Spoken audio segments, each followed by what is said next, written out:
What's up, you guys? Welcome to Odds on Favorites, yet another show to bring you guys. Hopefully, you guys have been catching the last couple episodes that we've done for you.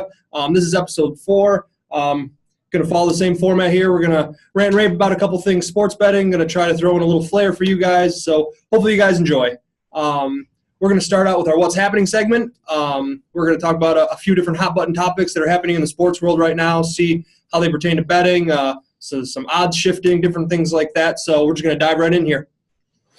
First thing I want to talk about, guys, obviously, you guys if you didn't watch the U.S. Open, you at least heard about the Serena Williams controversy with the umpire. What are you guys' take on that? I mean, there was a huge uproar on Twitter. Obviously, Serena had a lot of things to say about women's equality, different things like that. We could talk about how Williams was bested by Osaka when her opening odds for the U.S. Open were plus 4,000 to win. So I'm just looking to get some of your guys' thoughts. Rick, what do you think, man? Okay, so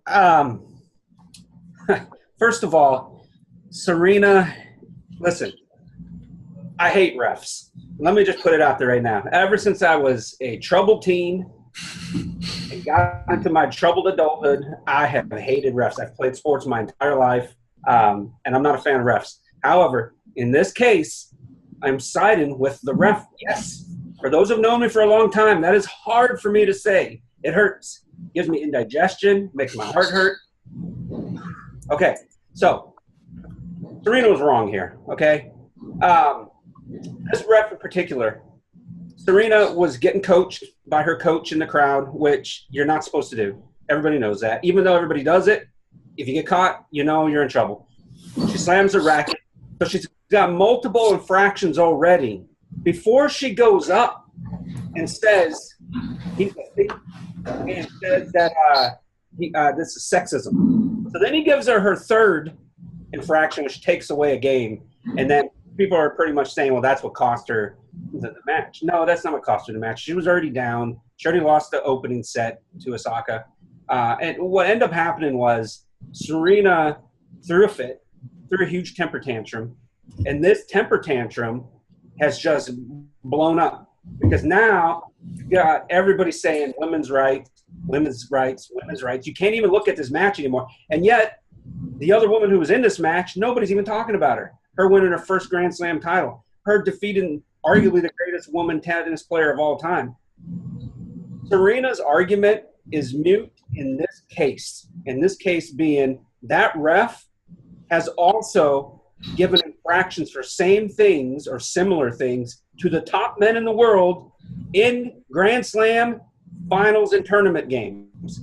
Okay, so he's not a sexist here. It's ridiculous. Serena, you lost. You threw a temper tantrum. And for the record, I said she was a risky bet. So I want to thank the ump for proving me right. She was just frustrated, right? Like you said she'd already lost the first set. You know, she's kind of struggling in the second one, slams her racket down and all that. I think it was just frustration, and she just kind of boiled over, slamming the racket down and all that. It was pretty evident that the coach was giving her little hand signals from the crowd, which, like you're saying, that's against the rules, so that's an infraction. The ref saw it. She got caught. She got pissed that she got caught, and then she freaked out. So, I mean, you know, we see it on both sides. We see men freak out and throw tantrums and stuff. She lost, 6-2, 6-4, something like that? So it wasn't even all that close. I just think frustration was the source of everything. Kind of got out of hand a little bit. I don't really see the huge deal here. Everyone's going to forget about it by the next time, you know, next major rolls around. I think Australian Open probably next year. So, well, maybe not the Australian Open because the newspaper down there posted that cartoon with Serena in it. Now everybody's saying they're racist and stuff. This is ridiculous. Is what this all is. Martina Navratilova came out within the last day or so and said, she's like, I would have never acted like that back in my day. And she basically said because she's a role model to other kids out there who are watching her. And she got a point. Nowadays, these athletes act like freaking babies. You know, I'm going to go NFL here. Barry Sanders never celebrated when he got into the end zone because he always said, act like you've been there. Be professional. He handed the ball to the referee. Nowadays, you got athletes who are entitled. They're just ridiculous. It's ridiculous. Serena was wrong in this case. Now, I'm not saying that there's not inequalities overall between men and women's tennis. I'm sure you can find some points. I've seen some people that are a lot smarter than me on tennis talk about some of the inequalities. That's fine. We're not even talking about that. We're talking about just this case right here. Serena was wrong. There was no sexism involved. She was losing, and she was proving me right for my risky bet when I said, watch out for betting on her. I told you. Awesome. Well, thanks for your insight, guys. I appreciate it. Let's shift gears here a little bit because I didn't have much to add to that because I'm not super into tennis. I just kind of saw the controversy on Twitter and saw that blow up. So thanks for clarifying some stuff on that for me. But let's switch gears here to the NFL. I can maybe help out here a little bit. Let's talk about Le'Veon Bell. Do they even need Le'Veon Bell anymore? Look at James Conner. He lit it up in week 1. That was awesome. Well, let's talk about let's see. Rick, you wrote an article on a prop bet about when he will play again. We had a couple odds from Bet Online. Plays in week 1, obviously that one's passed. That was plus 160. Plays in week 2, still play at plus 170. Week 3 or after, minus 160, and then does not play at all in 2018, plus 1,600. To me, it's looking like probably the best play to make here would be the one that you're probably not going to make much money on, is play week 3 or after at minus 110. Rick, looked like you, according to your article anyways, if you still stand by that, looks like you agree with me here. But what are your guys' thoughts on Bell? Well, first of all, you agree with me. Not me agree with you. Let me set that straight. Listen here, I got to give myself something. This isn't the gimme prop section yet. So, okay, first of all, when Bell started holding out in the summer and talking about things in the spring and stuff, and he started talking about how he wanted at least $15 million a year. He wasn't going to sign the 1-year contract for $14.5 million franchise. There was even a report saying he was looking at up to $17 million a year. Everybody laughed at him. Everybody scoffed at him. Everybody said he was a moron.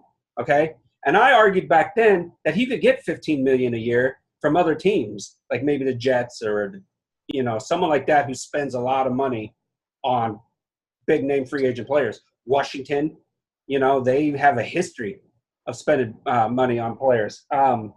Big name players.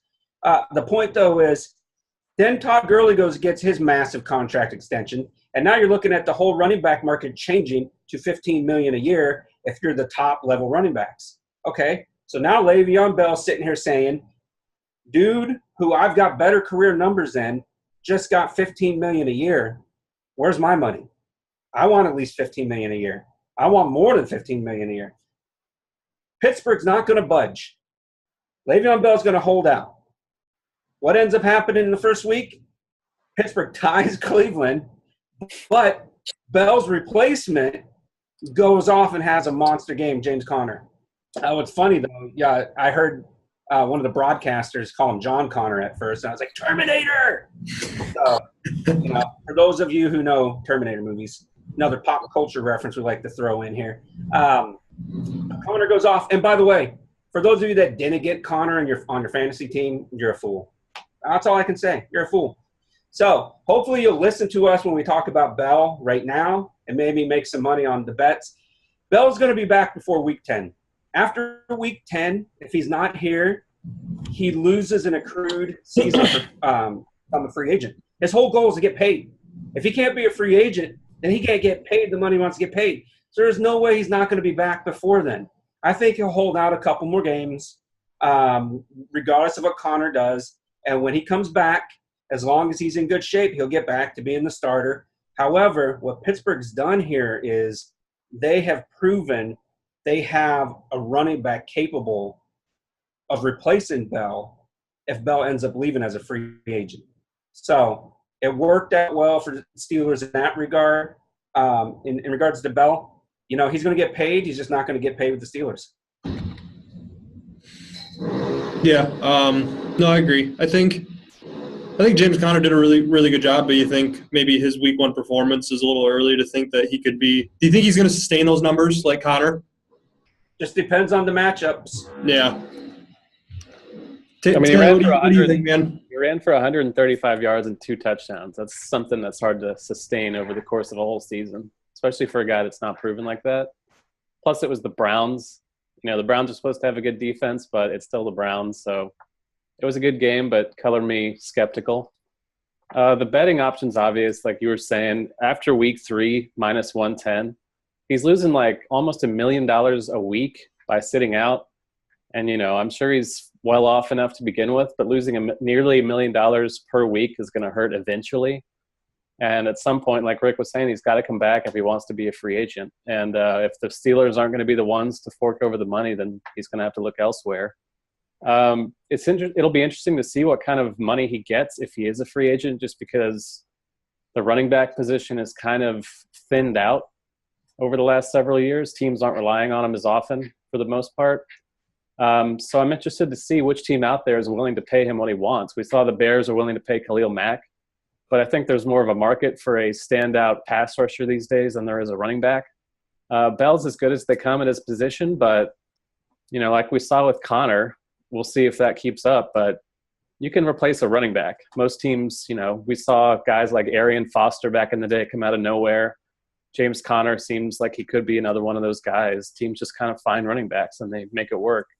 So paying a premium for a position like that doesn't really make sense, especially if you have to pay your quarterback like the Steelers do.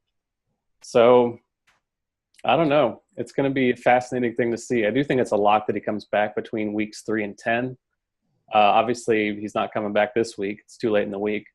So, yeah, weeks 3 to 10 seems like the lock. But there's no telling, you know, how many more games as a Steeler he even has. I think their bye week's around week 9, if I remember correctly. I think that would be the latest he comes back, right around the bye week, so you can get in there, get working and stuff. Regardless, if you don't have Connor on your fantasy team, once again, you're foolish. Oh, I'm the one that has him in our league, so really quick to throw this out here, just for anybody watching, these odds that I'm pulling from were back from the 7th when this article was written, so some stuff's probably shifted around here a little bit. So we're going off of the article that's on gamblingstates.org that Rick wrote a couple days ago. So some lines may have shifted, but I'm sure the prop still stays the same. So, all right. Let's see. What else we got, guys? Taylor, talking about the Eagles, man. Talk to me about their repeat Super Bowl champion odds. Talk to me about this article you wrote, why the betting public doesn't believe the Eagles will repeat. Anything else you got on the Eagles for me? Yeah, so the Eagles, before they played the Falcons last week, they actually started with, I believe, the 11th best odds of any team to win the Super Bowl this season, behind New England, usually the favorite, Pittsburgh, the Rams, New Orleans, Green Bay, Minnesota, Jacksonville, Houston, and the LA Chargers. So I didn't hear the Bills. You did not hear the Bills. I didn't hear the Bills. Oh, all right. Odds makers may have been wrong about the Eagles, but they seem to know what they were doing with the Bills. So week 1 was not pretty for the Eagles. Nick Foles didn't look very good. He didn't look like the one we saw in the Super Bowl or throughout the playoffs, but they still managed to win the game. Probably the ugliest game of the whole week, actually. But a win's a win. I'm not sure who they got next. I haven't looked that up. But I assume the betting public was just down on them because Carson Wentz, their franchise quarterback, is still recovering from his knee injury he suffered late last season. He's not playing this week. It's doubtful he plays in week 3. So, you know, people are not really buying Nick Foles as a long-term option despite what we saw in the playoffs last year. I think that's kind of foolish. We know they have the talent on the roster to make it happen. Wentz coming back will only make them better, I imagine.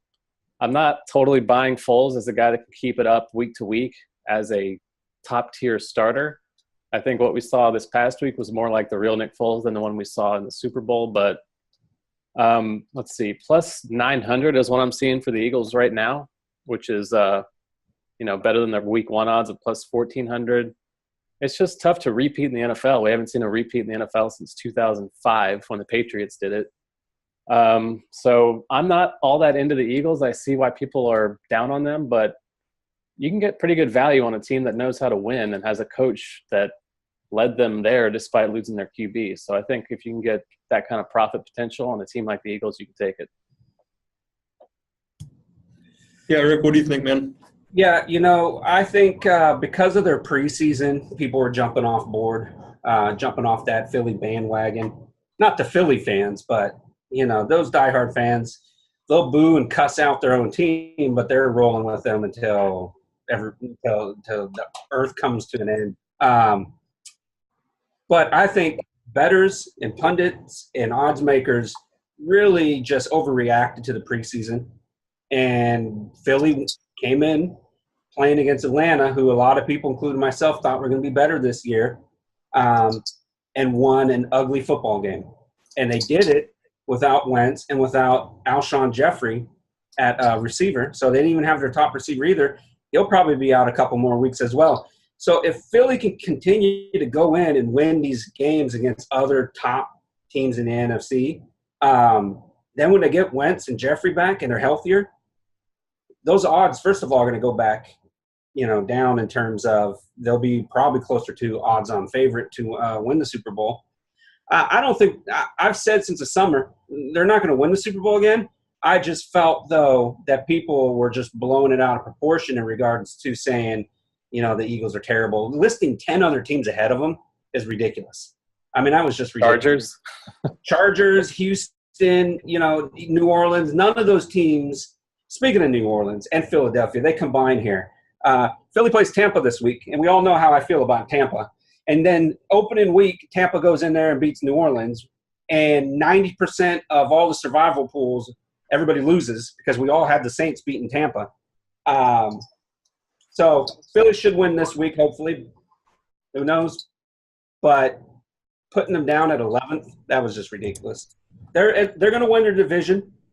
They're going to be in the playoffs, and anything can happen in the playoffs from there. Still sticking with the Vikings to win it all in the NFC, but Philly will be there, Final Four in the end for that conference. Nice. Very cool.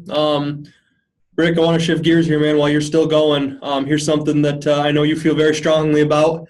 Let's talk about Dallas Cowboys partnering with a casino. I thought we were talking about Richie Port. Richie Port. By the way, he's going to pretty much finish outside the top 100, but we won't go there. I told you we won't go there. We can save it for your rant. Yeah. Cowboys. Talk about the Cowboys. Yeah. Listen, I wrote in the article, and I'm standing by it. I believe, first of all, Jerry Jones is an innovative owner. He's not afraid to take risks. He's not afraid to blaze new trails, and that's what he's doing here. What we've discussed before on the show, how we felt about the NFL and their stance against and how they view sports betting, how they want integrity fees, how they feel like it's going to compromise the game, just all that garbage. And now one of their own teams goes out and partners with a casino. And it's not even a casino in Dallas. It's a casino on the border of Texas and Oklahoma. It's a fancy place from what I've seen online. Hopefully one day I can go stay there for free. If anybody from there is watching our video cast, maybe hook a brother up or something. I've been there. It's a nice place. Sweet. Bottom line, this is going to blaze a new trail. I'm curious to see how many other professional teams are going to go the route of partnering with casinos now. Raiders moving to Vegas. I mean, I was just going to say the Raiders, they're going to Vegas, plenty of opportunity. What kind of deals can they get there? I mean, it's the mecca for gambling in this country. And then you got New Jersey. You have the Giants and the Jets right next door to a racetrack that takes sports bets. Pennsylvania has a dozen casinos. They have legalized sports betting, and they have 2 pro teams right near multiple casinos. So it's just this could really open up a lot for the NFL, for each individual team. And I think it's awesome. I also think it's awesome how it just blows up the NFL's argument even more. I love it. I hope Goodell is sitting in his office just furious and just throwing a fit over this. Taylor, anything to add to that, man? I wrote a news post yesterday. So there's another league that's about to launch called the Alliance of American Football, which is the worst name for a league I've ever heard in my life. But they are launching an app that goes with their league. I think they're going to start their league in February. They have 8 teams as of now. They partnered with MGM. So they're going to have an app where you can watch the games on your phone or on your tablet or whatever, computer. And they're going to have live odds on the same screen that you can bet on. So you can literally bet on the game you're watching on your phone. And it's all, the league sponsors it. The league created this technology. The players in the games are actually going to wear tracking devices, basically, so they can calculate how fast the quarterback's throwing the ball, how fast the guys are running. And you can bet on, whether a guy's going to throw an interception. The odds will change on the app based on how fast he's throwing. Maybe if he's throwing ducks up there, his interception odds are going to be higher.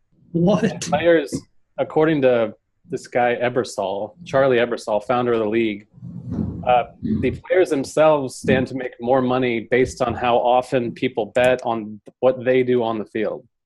So he basically said the players in the league can make an uncapped amount of money just based on being bet on by people watching the game. So that's just awesome. Another thing, like another, betting just coming into the mainstream. We'll see if the Alliance of American Football survives, but they invested in this technology. So even if it doesn't work out for them, I imagine the NBA, other leagues are going to start getting on stuff like that. The technology's there. No, that's a good point. I mean, because that's where the NFL could head in the future, is stuff like that. I'm a big fan of live odds betting. I love it. I do it in college football a lot, done it in the NFL a lot. I love live odds and live betting. And so for a league to actually embrace it, endorse it, and have it as part of your whole experience, that's awesome. I love it. I don't even know what the name of that league was. The Alliance of American Football. The games are going to be on CBS. They currently have teams in Memphis, Birmingham, Orlando, Salt Lake, Atlanta, San Diego, Phoenix, and San Antonio. There you go. Nice. Wait. Whatever happened to the XFL? It's coming back. Oh, hey, Vince is coming back with another league. 2020. Nice. And the difference this time around than last time is Vince is doing it all himself. He's got the money to do it himself. And he's got a 2 million subscriber network platform already built to where he doesn't even need to go to a TV station if he doesn't want to. Like, he can control the whole thing, which was the problem before. He didn't have full control. He had to rely on the TV networks, NBC, I think it was, and advertisers and ratings and all that. He can do whatever he wants now with this 2 million plus WWE network subscriber. The XFL is going to come back. I might even go play. That's awesome. Come out of retirement. Well, very cool. Awesome. Well, guys, thanks so much for that. That's it for our What's Happening segment. We are going to jump right into our next one, which is, we're going to jump into Spread and Butter, my favorite. Stay tuned. All right, guys, welcome to the Spread and Butter segment of Odds On Favorites. If you've been watching us the past couple weeks here, you'll know it's no secret that this is my favorite segment that we do.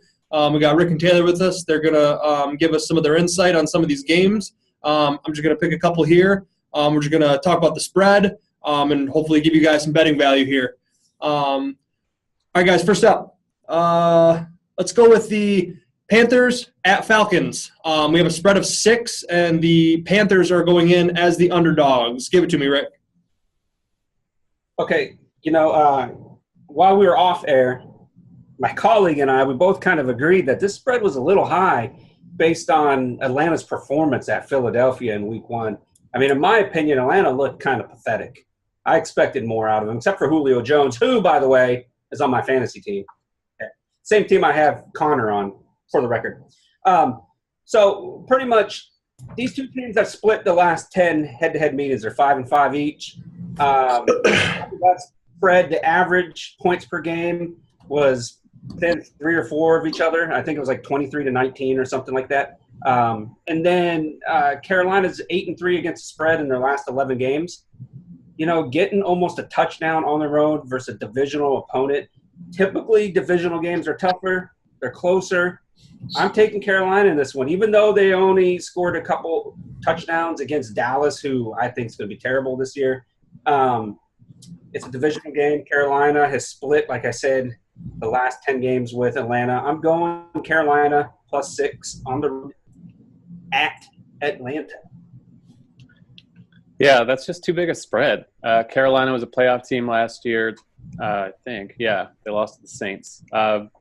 Atlanta lost 2 Pro Bowl defenders last week. They lost Deion Jones and Keanu Neal. That's a big deal. Carolina didn't really control the game as well as I thought they would last week against the Cowboys. I think the Cowboys' defense is kind of underrated. I think if Carolina gets Christian McCaffrey involved more, they should be fine here. He only got 16 touches total in that game. They said before the season they were going to try to get him like 25 to 30 a game, which seemed a little lofty, but I just think 6 points is too much to be given, like you were saying, to a division rival, even at home. Matt Ryan looked terrible last week. He completed less than 50% of his throws. He was throwing just kind of wobbly, crappy passes all game long against the Eagles. And I think there's a chance Carolina's defense is even better than the Eagles this year. Home game, it could be kind of a track meet, but I think if Carolina can control the ball more, they're in a good spot here. At least if they don't win outright, I think they can at least cover that 6-point spread. That's pretty that's too big. Yep. I'm hoping they can do something. Newton's my fantasy quarterback, so hoping he can deliver for me. Good luck. Let's see what else we got here, guys. Taylor, let's talk about your Browns, man. You got to love them Browns. They are playing at New Orleans, and it's a 9-point spread, and I think you could guess the Browns are going in as the dogs. Yeah, so we should stop short of calling them my Browns. I'm not going to take that label into a full season here, but I am proud of them for coming up with a tie. I saw it was their best start to a season since 2004, 0-1, so congrats to them. No Bud Light yet, but maybe it'll come. Yeah, 9-point dog on the road in New Orleans. The Saints were the biggest letdown, in my opinion, in week 1. They just got trounced at home by Rick's worst team in the NFL, the Buccaneers. Fitz Magic, 4 touchdowns, 417 yards. 48-40, I think it was the highest scoring opening game maybe ever. New Orleans had a great defense last year. There's no real reason to believe they would suddenly be horrible this year. They just had a miserable performance in that game. I think they kind of took Tampa Bay lightly. So obviously it's a risk when the Browns are coming in of the same thing happening again since it's the Browns. But I think the Saints will be mad. I think Drew Brees is going to have another huge game like he did last week. They shouldn't have to fight from behind the way they were last week. You know, I'm more into the Browns than I thought I would be, which is shameful to say, but I think I'm going to take the Saints. I can't see them having 2 huge letdown performances in a row. So I think this is a pretty lopsided game for the Saints. Rick, what do you think, man? Yeah, you know, I was impressed with Cleveland's defense, but if you were watching the game, they were down 14 points in the fourth quarter, and it was their defense that got them back in the game, causing turnovers. And Big Ben is inconsistent on the road, especially against divisional opponents. I don't see Breeze doing the same thing this weekend at home, even though it's a big spread and we're basically saying New Orleans has to win by 10 or more. I think, you know, first of all, you said it, the Bucs got Fitz Magic, okay? Cleveland doesn't have Fitz Magic. Cleveland has Tyrod Taylor. Now, it could blow up in our face. Former Bills quarterbacks going out there and tearing up the league while current Bills quarterbacks are falling down on the ground getting destroyed. But we won't go into that, okay? I was going to say, don't you start with me. Yeah, I'm not starting. It hurts. It hurts the heart. I'm taking the Saints. We'll just leave it at that. I can't ever go with Cleveland. I'm never going with Cleveland now that I think about it. I'm never going with Cleveland. I'm taking the Saints, even if it was minus 20. All right. You heard it here. Rick will never take the Browns. Never. Oh, man. Not a bad strategy. It's not the strategy Taylor takes with his Browns. I'm never taking your Browns, Taylor. Never. I want someone to take my Browns off my hands. Hashtag not my Browns. Never my Browns. Oh, all right. Let's see. Let's take a little bit smaller of a spread here. Let's do – the Patriots are playing at Jaguars, and we have a 2-point spread. The Jags are going in as underdogs on that 2-point spread. Rick, talk to me about Bortles. Talk to me about Brady. Talk to me about this game. Okay, this is a rematch from the AFC Championship game. I think the difference here, though, is you got a banged-up Leonard Fournette. They say it's a minor injury. He should be able to play. We'll see. It's a hamstring. Anytime you get some kind of a hamstring, it can always turn into a nagging injury. And from there, that nagging injury could make him miss games. He's missed games last year with his ankle and stuff for Jacksonville. Not only that, Patriots are 11-1 against Jacksonville all time. 11-1. Okay? And then you get a 2-point spread, which is pretty much nothing for New England to cover. Yes, Jacksonville has a great defense. And it was that defense that won the game against the Giants last week because they scored a touchdown. Otherwise, Jacksonville's offense only scored 13 points. Please tell me how anybody scoring 13 points can beat the Patriots. Nobody can. Now, you look at the Patriots' defense. If it wasn't for a botched fumble with 2 minutes left in the game against Houston, they would have won 27-13 against Houston. And if Houston didn't get those finals last-second garbage yards, they would have held Houston to under 300 total yards for the game. New England's defense looks better. Jacksonville's offense is going to look horrible. They have no receivers to throw the ball to. Bortles is going to be in trouble this week. I hate the Patriots, but you can't bet them against them here. They're going to win. I think they'll win by at least a touchdown. I don't remember what I put in my article, but I'm going to say it's going to be around 24-17, 24-16, maybe a little higher than that. They'll pull away in the second half. Go with New England here. I think this one's pretty easy. Yeah. Taylor, thoughts on that, man? I'm going to take Jacksonville. Whoa! Oh. They're home dogs, which you don't see very often. I know it's the Jags, but this isn't the Jags team we're used to seeing. I know they still have Blake Bortles, which is a huge red flag, and that's something alone that gives me huge pause. But I think their defense is better equipped to deal with Rob Gronkowski than the Texans were. He just torched them last week. If the Jaguars can at least, keep them down to like 4 to 5 catches, as long as they're not 4 to 5 touchdown catches, I think there's nothing else here that really scares you offensively for the Patriots. Obviously, Brady's scary on his own, but they lost Jeremy Hill for the season. Rex Burkhead looked good, but I'm not convinced he's really an every down type of back. James White's more of a scat back. The wide receiver group is lacking severely without Julian Edelman in there. Jaguars have arguably the best defense in the whole league, and they're home underdogs. I think I would take the under on this game. Not that we're betting overs in this one, but I don't know. They almost beat them in New England in the AFC title game.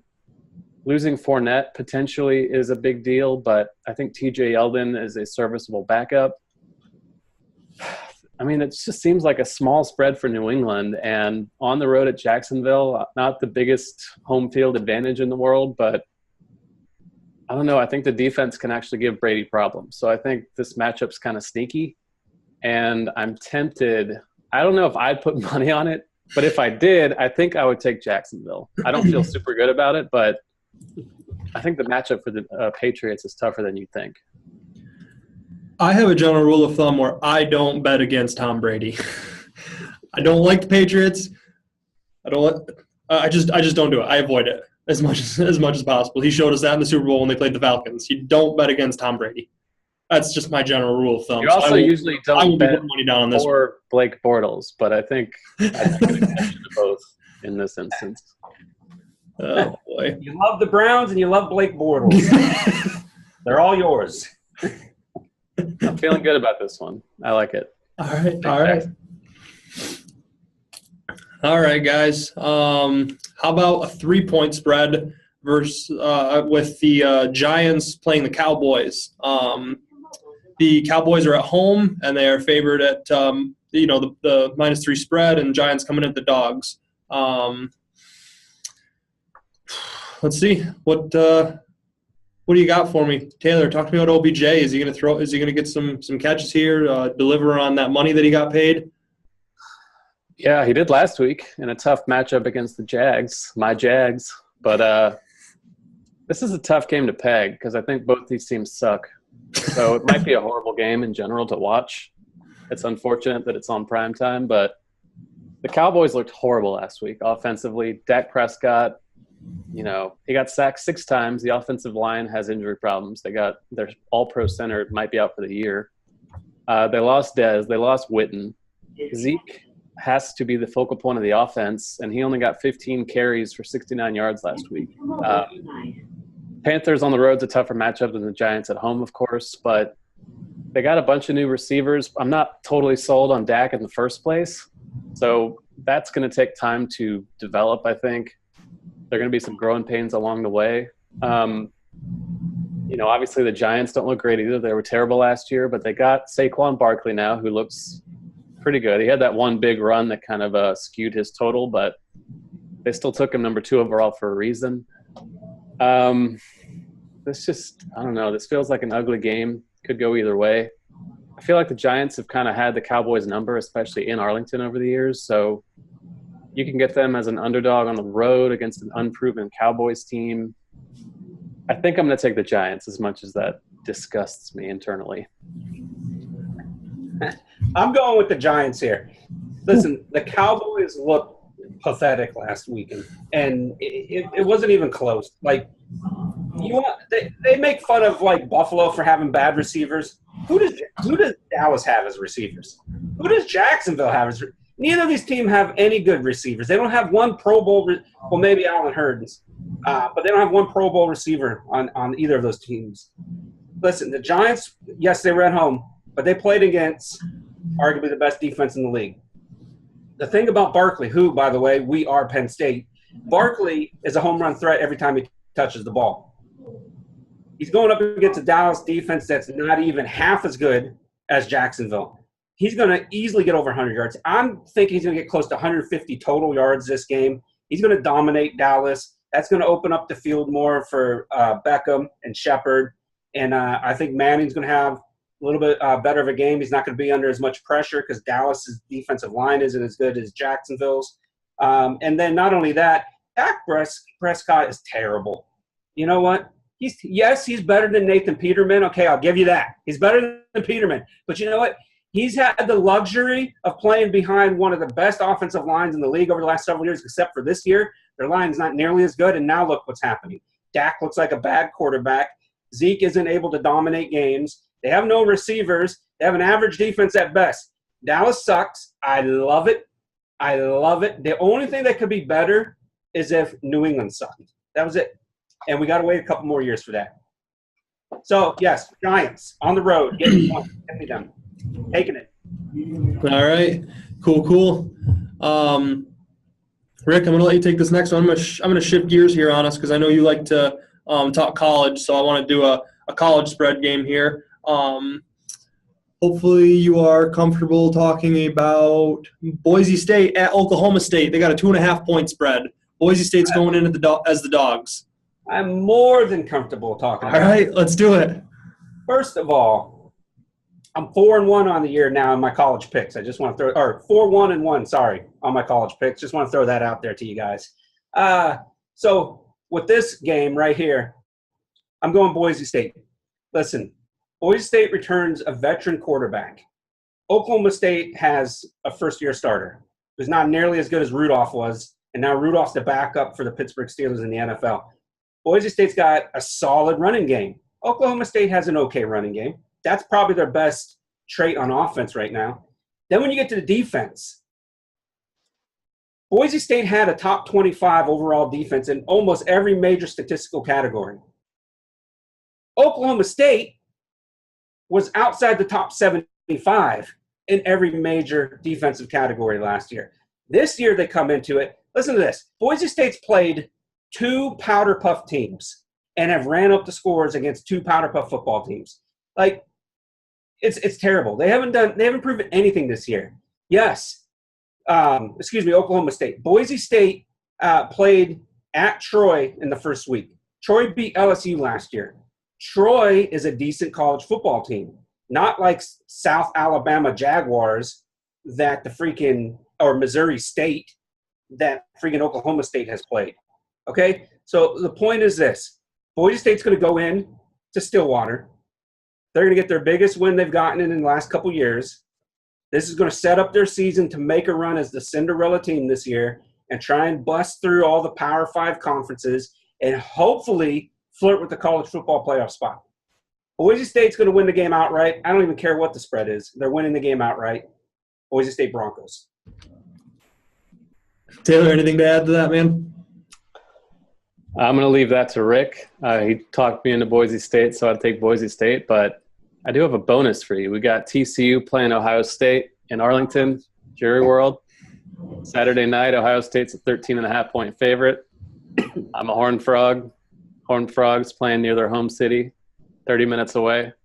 You can get them at plus 416 right now on the money line to win outright. Ohio State, no Urban Meyer. Not totally convinced Haskins is the answer at quarterback. I'm a blatant TCU homer. TCU needs a huge win over a power team like this, a blue blood like Ohio State. So I'm giving you a bonus pick. TCU at least to cover 13.5, but I like them outright, plus 416 on the money line. So if you want a bold pick, there's a bold pick. Wow. Oh, awesome. All right, well, hopefully the fans watching like it. We loaded you guys up today with some spreads and plus Taylor's bonus in there. All right, let's see what other kind of value we can get you guys because we are that's it for Spread and Butter section. You can hit us back next week. We're going to do it again. But right now, we're going to jump into the Gimme Prop section. Let's do it. All right, guys, welcome to the Gimme Prop section of Odds On Favorites. We are going to look at some prop bets that are out there, evaluate them, see what kind of betting value we can get you guys. Actually, last week, we had a prop that was going to continue on into this week, so we're going to touch on that one first. Last week we covered the NBA Western Conference division winners, and we told you guys this week we would cover the Eastern. So Taylor, off that same article that we talked on last week, I'm sure the odds have updated a little bit. I have your article up, so I don't have all the updated ones. So I'm hoping you might have them. I'll just let you take it away on this one. Yeah, I was just looking. Nothing's changed since they're still out of season. But starting with the Central Division, the Cavs have ruled this division for years. We know they lost LeBron. So they went from an easy favorite to the longest shot of all, tied with the Bulls at plus 2,500. Oof. I'm more bullish on the Cavs than I think Vegas is, but I'm still not taking them to win the division, obviously. It's going to come down to the Bucks and the Pacers. I chose the Bucks here, though I think it can go either way. They're both at plus 125. Milwaukee's problem over the last few years is that they haven't had competent coaching. Jason Kidd was a joke. The guy they replaced him with, Joe Prunty, was just an extension of Jason Kidd. He was a lesser joke, but a joke nonetheless. They got Giannis Antetokounmpo, a bona fide superstar. Chris Middleton, maybe the most underrated player in the game. They added Brook Lopez and Ersan Ilyasova, so they got a couple big men that can shoot, that can help space the floor around those guys. They hired Mike Budenholzer, who was the architect of the Hawks when they were in their heyday a couple years ago. So I like the Bucks to win the Central at plus 125. I buy them slightly more than Indiana. How long did you have to rehearse Giannis's last name so you could say it on air here? I got it on lockdown, man. He's been around forever. That's how he picks up the ladies. That is impressive because I would not dare do that because I will butcher it and it would just be embarrassing for me. Rick, maybe you can try it if you want. Talk to me about the Eastern Division in the NBA. Anything to expand on what Taylor was saying? Well, if we're just going to go division by division, I actually would take the Pacers. But like Taylor said, it could be either one. I like what the Pacers did last year. They were, one game away from beating the Cavs and moving on. They had to go to Game 7 in the playoffs. I think the Pacers are always a tough, gritty team. And I think they should theoretically have the experience and the type of play to win this division. So I'm going with the Pacers to win this one. Do the Cavs have nobody else? They still have Kevin Love. Okay. They got a bunch of veterans. They got Tristan Thompson of Kardashian fame. They got George Hill, J.R. Smith, Colin Sexton's their big rookie. They're okay. I think they might challenge for a playoff spot, but they're not coming close to winning the division. Yeah. The Southeast is probably the worst division in the whole NBA. 3 of these teams came nowhere close to the playoffs last year: Charlotte, Orlando, and Atlanta. Orlando and Atlanta, that will continue. Charlotte, who knows? They're kind of in the big middle. They traded Dwight Howard, who is now a member of the Wizards. The Wizards are the favorites here at -150. They're pretty much the same team otherwise. They acquired Austin Rivers and Jeff Green, a couple of Clipper also-rans. The biggest challenger here is going to be Miami at +200. Miami is interesting. It seems like they get off to a slow start every year and then kind of rebound, but I don't really like their roster as a whole. The Wizards have enough problems, to begin with. I'm not huge on them, but I think Howard's still kind of underrated at this point of his career, and I think he's kind of what they need. But I like the Wizards. It's chalk. It's -150, but I think that's pretty clearly the play. Yeah, I agree. It's almost by default. Yeah. The Wizards. The rest of the teams are so bad.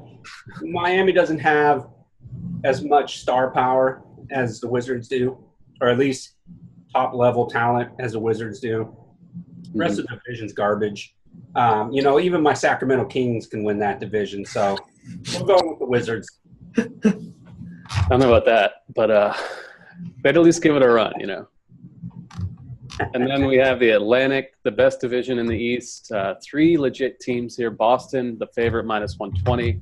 Toronto, +275, and Philly, +300. The others are the New York teams. They're both huge long shots, +5,000 apiece. I do like Brooklyn, but the division's too loaded. Boston's the favorite with good reason. They're getting Kyrie and Gordon Hayward back. They didn't win it last year. Toronto won it last year. You can get the Raptors at +275. I've talked on the show before about how much I love Toronto this year. They got Kawhi Leonard. If Kawhi Leonard's going to be buying in and trying and actually on the court, he's a two-way superstar, and they didn't have that before. They largely have the same depth they had last year with bringing in Leonard and Danny Green. +275, that's just a great number for a team that had the best record in the East last year. Philly's interesting. Boston's obviously there, but I'm willing to take the shot for value here. So I think Toronto +275 is the play. Yeah, that is good value. You're right. That's higher than I thought it would be for them. Especially getting such a superstar. They basically got rid of a star player for a superstar player. But I got to go Boston here. I got to go with the Celtics. They have just too much talent on that team, and they have too much depth, and they get their 2 best players back. Like, Boston, if it wasn't for Golden State, I would pick Boston to win the championship. That's how good I think they are. So not only do I think they'll win that division, I think they're going to win the Eastern Conference. I don't think you can go wrong with Philly +300 either. They have 2 superstars of their own. They're a little less proven than the other teams for sure, and they have a tougher road than some of the other teams in their divisions. So I'd rather take Toronto +275 than Philly +300, but it's at least worth a shot if you're willing to be a little risk tolerant there. Well, very cool. All right. Well, glad we got that all wrapped up.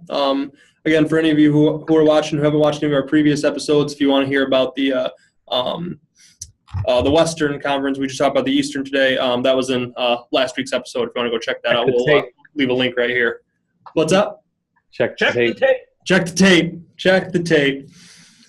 All right, guys, let's get into the next prop here. Taylor, you did an article on 2 different teams. Will the Texans make the playoffs? Will the Cowboys make the playoffs? When was that? So this was just yesterday, so these odds should be pretty well updated. Will the Texans make the playoffs? Yes, -135. No, +250. And will the Cowboys make the playoffs? Yes, +150. No, -200. Talk to me about – oh, actually, wait, sorry, at the bottom of your article here. Will either coach be the first to get fired in 2018? We have Bill O'Brien to be fired first at plus 2,000 and Jason Garrett to be fired first at plus 3,300. So this was your article. I'll just I'll let you take it away here. So the Texans at minus 135 to make it. Obviously, I like that better than the Cowboys. The AFC is just worse. There's no depth there. The division is interesting. I think all 4 teams actually have a chance to make the playoffs out of the AFC South. But Houston on paper is as good as anybody. Their defense isn't as strong as Jacksonville, but I think they can make up for it. They clearly have a better quarterback than Blake Bortles. Sorry to say to my Jaguars there. The schedule's pretty favorable. Like, it started off at New England, didn't look good, but it's at New England. Few teams actually do look good in New England, except for New England. Aside from New England, yeah. They got the Titans, the Giants, the Colts, the Cowboys, the Bills, and Jags coming up. Dolphins after that. That's not a super difficult run.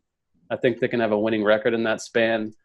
The Cowboys, obviously, they're in the division with the defending Super Bowl champs. The Giants seem like they're improved. The Redskins, I think they went in and stomped Arizona last week. So Bad. NFC East is tough. NFC as a whole is tough. The Cowboys just look bad, like we've been saying earlier. The offense looks lost. So I don't like the Cowboys to make the playoffs. I think the Texans, I don't know if they will. They're certainly not a lock, but I like the potential much better. As for which coach gets fired first, I think Garrett's the obvious answer there because he's been on a job for like 8 years and they haven't made any progress. So, according to T.O., he should have been gone by now. I agree with you. Garrett should be fired first between him and Bill O'Brien, especially since Bill O'Brien finally has a franchise quarterback and then he gets hurt and misses most of the year last year. So now he's finally got a season where he's got a franchise quarterback who can run his offense, yada, yada, yada. Although Bill betrayed me personally when he left 8 years ago. So I wouldn't mind seeing that punk get fired. Anyhow, for the props, Dallas is not making the playoffs. They are not making the playoffs. It's the same argument I had last week, if you check the tape. The same argument I had last week when I said the Bears wouldn't make the playoffs because you have the Saints, the Eagles, the Vikings, the Rams winning the divisions. Regardless of what happened week 1, those 4 teams will win their divisions. Then you have teams like Green Bay and Atlanta fighting for the 2 – basically going to get the 2 wildcard spots. Dallas isn't better than any of those 6 teams. They're not even better – right now they don't look better than the Giants or Washington. So they might finish dead last in their own division. Okay, when's the last time someone finished dead last in their division made the playoffs? Okay? Dallas is not going. In fact, I'm telling you now, get these odds before the no goes up even more. Before it's like minus 500 after they lose next week and so forth and so forth. They're not going. Houston, though, I still think Houston's going to make the playoffs. I think they got a lot of talent on defense. They got playmakers on offense.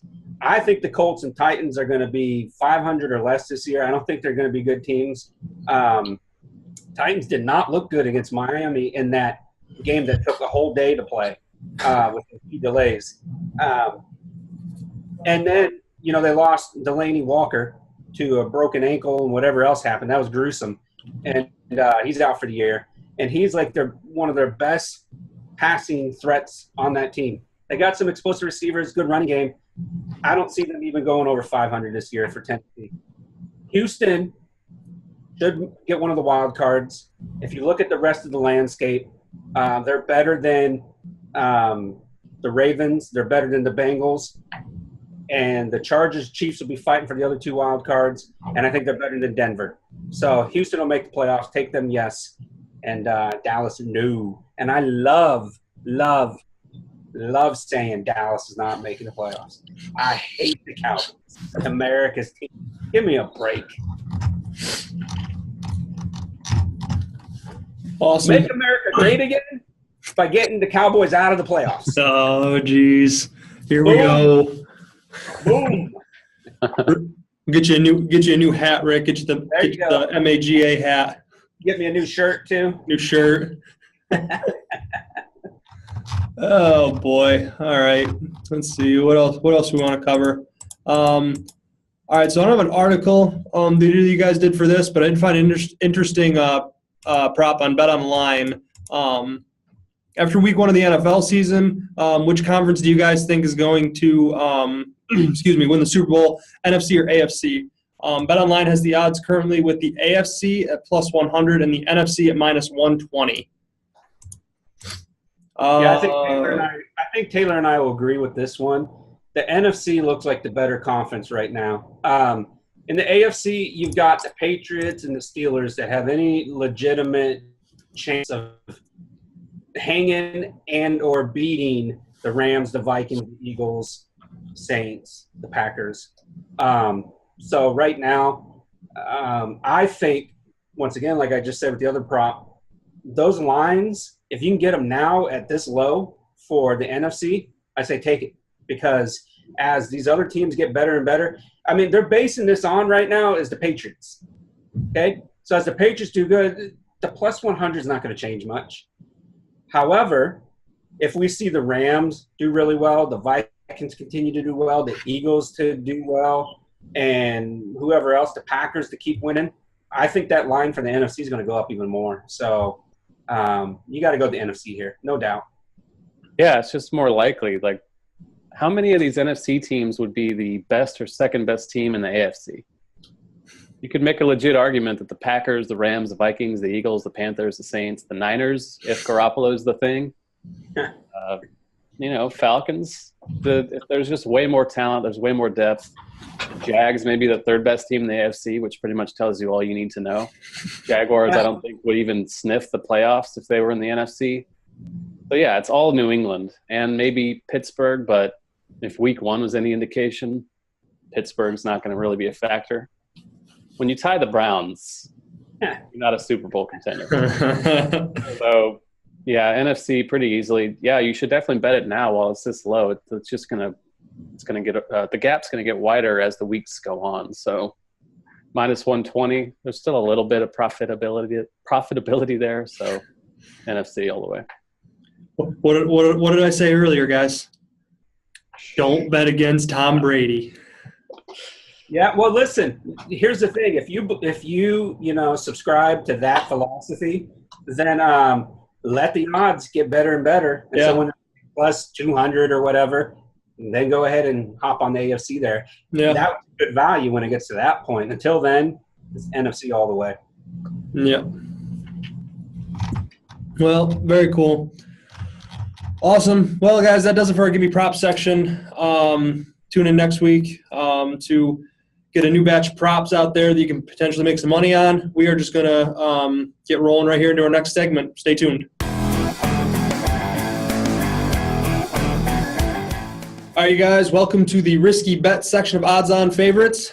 This one is specifically for you daredevils out there who might be looking to put some money down on some riskier situations here. I'm going to let Rick take this one away, see what he's got. He's been nailing his risky bets here lately, so I'm going to let him roll with this one, see if we can keep that trend going. Listen, check the tape. I told you so. I said watch out for the Colts last week, and I told you why, and I picked the Bengals to win. The Bengals came in and won. I said it was a risk to bet on the Colts. 2 weeks ago, I said it was a risk to bet on Penn State covering that large spread against Appalachian State. What happens? They had to go into overtime to win that game. Great game, though. And then 3 weeks ago, I said it was a risky bet to take Serena Williams to win the entire U.S. Open. And thank God for that because he made me look smart. I got to give him a shout-out on Twitter. You can follow me on Twitter whenever you feel like it. So here's my risky bet. Here we go. For those of you that aren't paying attention to what's going on in the sports world, the NASCAR playoffs start this weekend. Let me repeat that. The NASCAR playoffs start this weekend. Here we go. Let the Lord. The risk is this. Now, I've seen a lot of experts pick who they think are going to win it based on the 16 drivers in the playoffs. And I have to tell you this. I was a little bit surprised at some of their picks. I would say probably half of these so-called experts were picking Kyle Larson or Brad Keselowski, ignoring the big three who won almost 70% of the races this year, who are all three the odds-on favorites to win the title, who all three of them have won 3 of the last 4 or 4 of the last 5 titles in NASCAR over the last 4 or 5 years, whatever. Point is this. Don't bet anybody outside of the big 3 to win this championship, okay? Harvick, Kyle Busch, and even the defending reigning champion, Martin Truex Jr., the big 3. Their odds might not be appealing to you. However, if you want to make money, bet on them.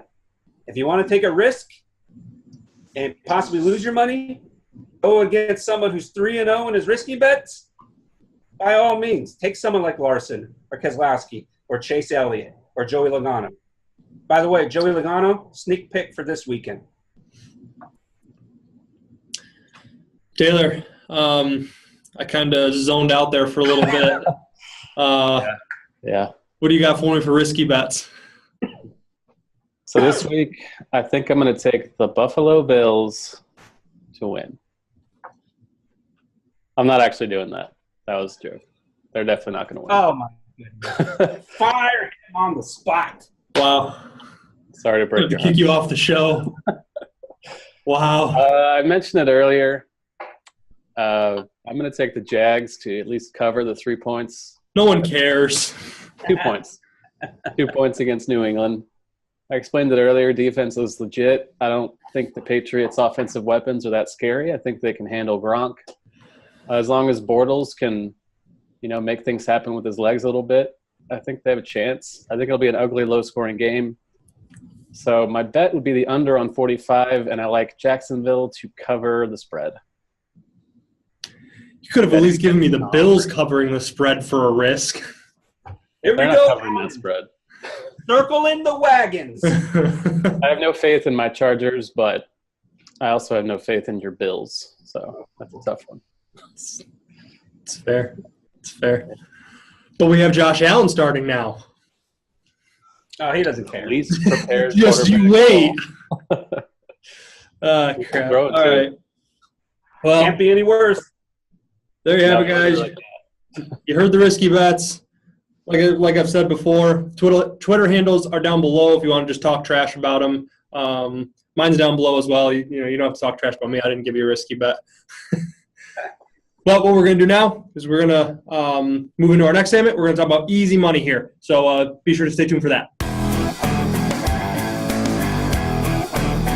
All right, guys, welcome to Easy Money segment of Odds On Favorites. You just watched the risky bets, so hopefully you're here now looking to find where you can put your money down and guarantee to profit. Rick and Taylor are going to give you their easy money picks for the week.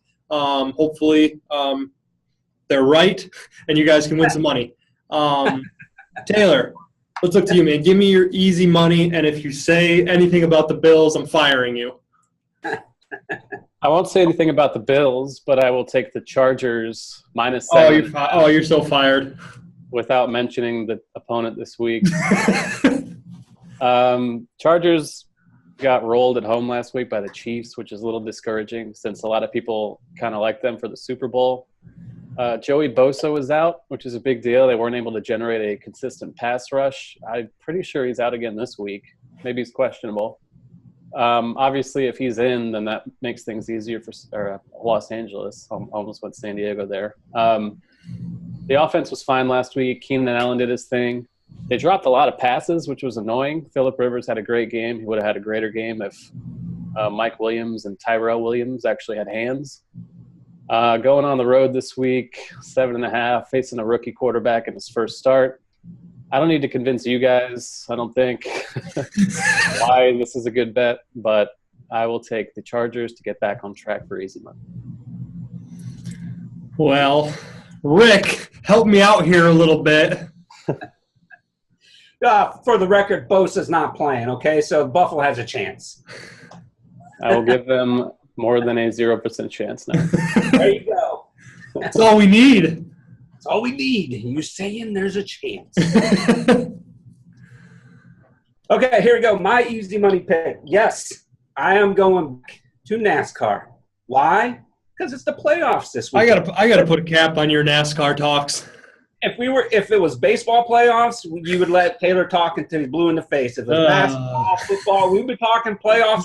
We were all blue in the face. NASCAR is up too, and I'm here to give it to you guys. Okay, last week I told y'all, go back and watch it, check the tape, to take Jimmy Johnson in the group bet. It's a prop bet. You pick which race car driver is going to finish the highest out of the group of drivers. For this particular one, there was 4. This week, same thing again. I'm going back with my homie Jimmy Johnson to win this group. Plus 240. He's going up against Eric Almirola, Bowman, and Suarez, okay? First of all, Johnson's won at this track at Vegas 4 times. 6 top 5, 9 top 10s, and an average finish of 11th place, okay? There are other 3 people haven't won once. They all have goose eggs. Top 5s, goose eggs. And between the 3, 1 top 10. Their average finish is 23rd, 26th, and I think 32nd. Okay? Jimmy's taking this one, just like he took last week. Just like I said a couple weeks ago, take Novak Djokovic to win the U.S. Open, to at the very least ride him to the finals. What did he do? He went all the way to the finals and won the U.S. Open. What did Jimmy Johnson do last week? He easily beat out the other drivers. I'm telling you, listen to me, please. Easy money. Take Jimmy Johnson to at least get a top 10 finish here. First round of the playoffs, Jimmy Johnson, plus 240. We love you, NASCAR. We love you. I gotta say, I hope the people watching got something out of this. You guys have disappointed me greatly with your easy money this week. We got to start calling you Ricky Bobby when you do NASCAR segments. There you go. Winning first, you're last. You're last. Rick Bobby Rockwell. Awesome. All right, guys, we're getting pretty close to being done here. We have one more segment left. We've skipped a few, but we are trying out a brand new segment here coming up just here in a little bit, so be sure to stay tuned for that. Thank you guys for your easy money picks. Let's roll right into this next one.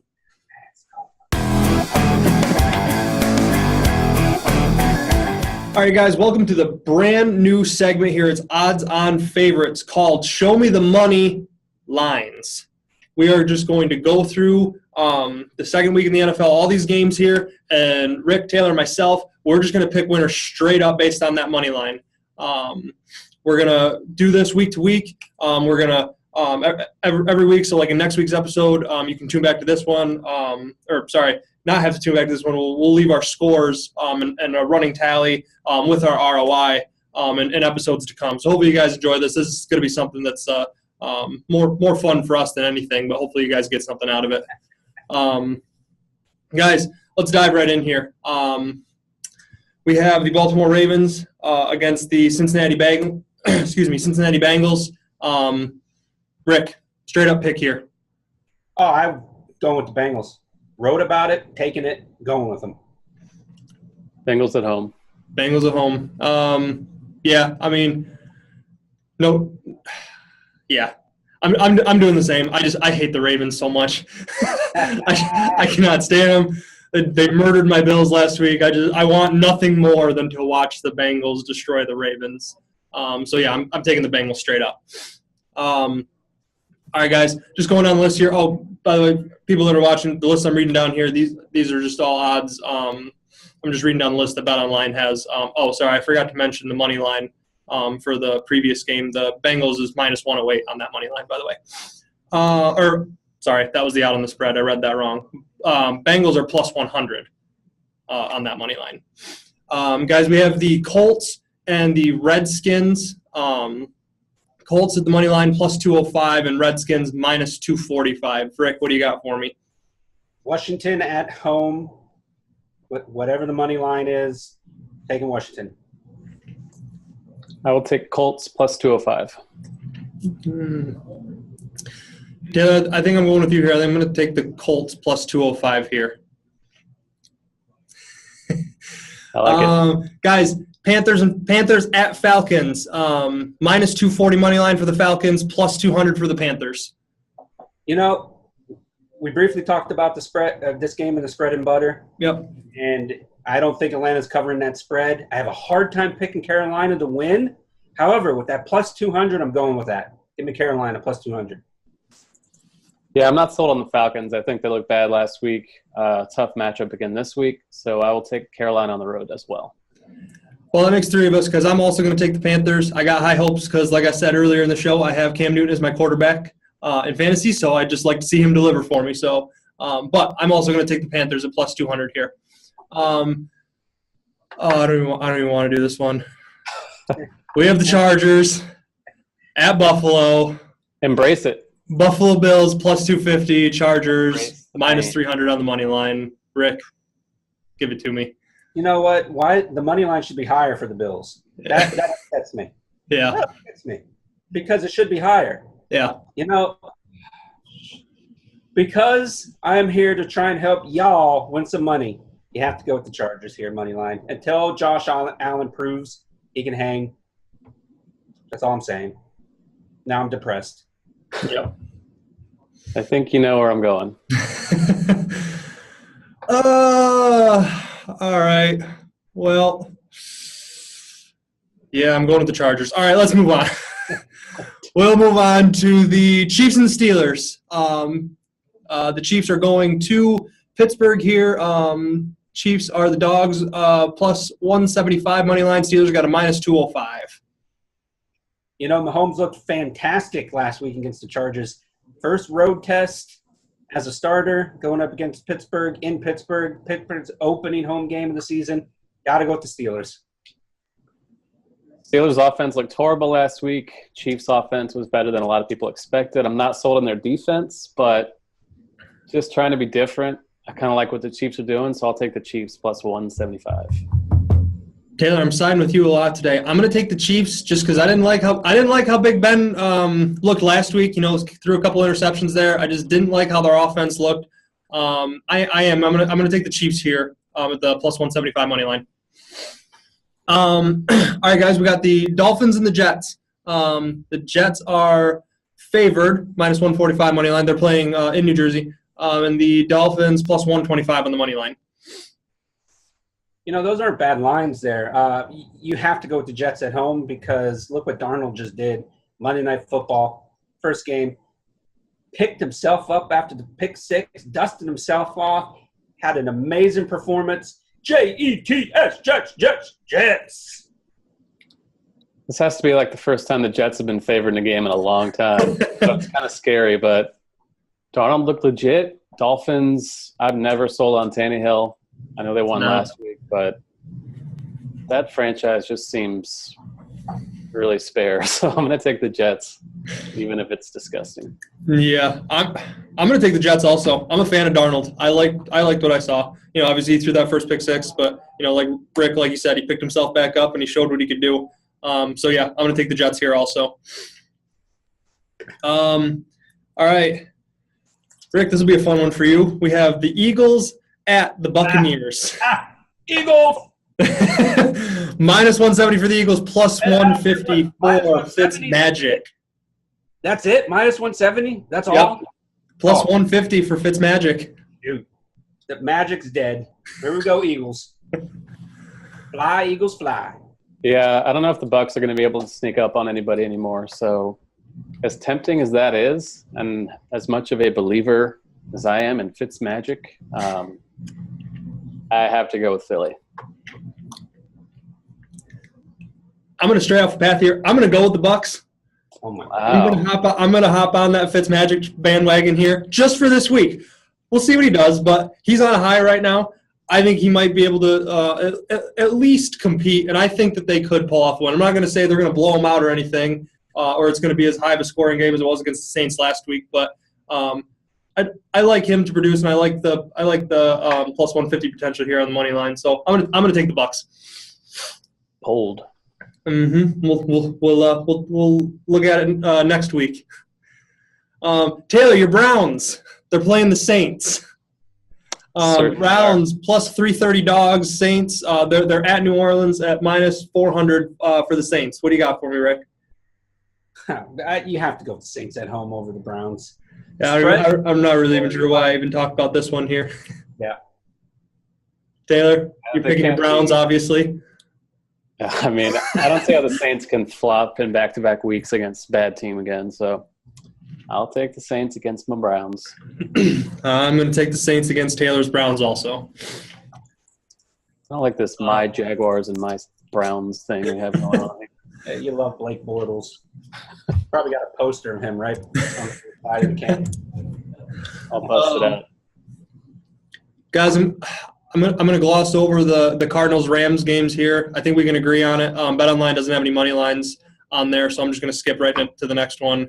Let's do the Lions and the 49ers.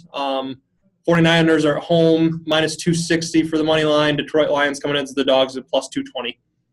Jimmy Jesus winning at home.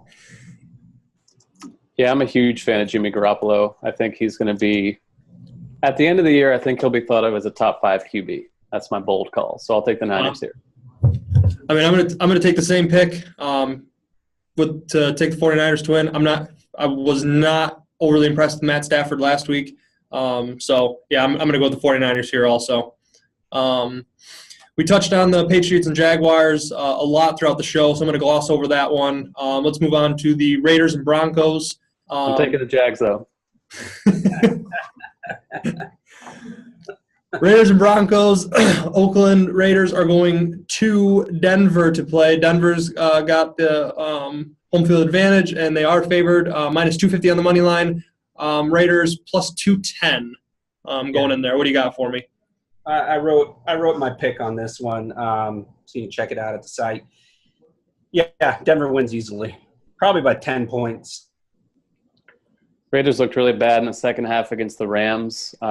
Not exactly unexpected. Denver at home always has an advantage with that altitude, so Denver. I'm gonna take Denver also here on this one. Yeah, no question there for me. We touched on the Giants Cowboys situation, so I'm going to gloss over that game also. Last one, the Monday night prime time, Seahawks at Chicago. Seahawks are the dogs, plus 156 money line, and the Bears, obviously the home favorites, minus 176. What do you got for me? You know what? Seattle showed very little at Denver last week. Their defense gave up 27 points. They rushed for under 100 yards. And now they're going up to Chicago, who proved with Mac that they have a fantastic defense. The offense looks improved. This is actually a pretty entertaining Monday Night Football game now. Bears. Yeah, I said last week, check the tape, that I'm not big on Seattle. I'm bearish on the Seahawks, and I'm kind of bullish on the Bears, so I will take the Bears. Yep. Bears. I'm with you guys. I'm a huge fan of Khalil Mack. With the Bears, so going with the Bears. Going with the Bears easy here. All right, that's all the games. So, like I said, next week, guys, be sure to tune in next week for our next episode. You can check out records and the ROI for some of these picks. But for this week, sadly, we are donezo. So we are tuning out here. Oh, Rick, you got something? No, number one, I'm winning this. Gotcha. I thought you were pausing me. I'm sorry. Cool. Booty picks. All right, guys. Awesome. Thank you so much for watching. Be sure to tune in next week for another episode of Odds on Favorites. We'll catch you next time.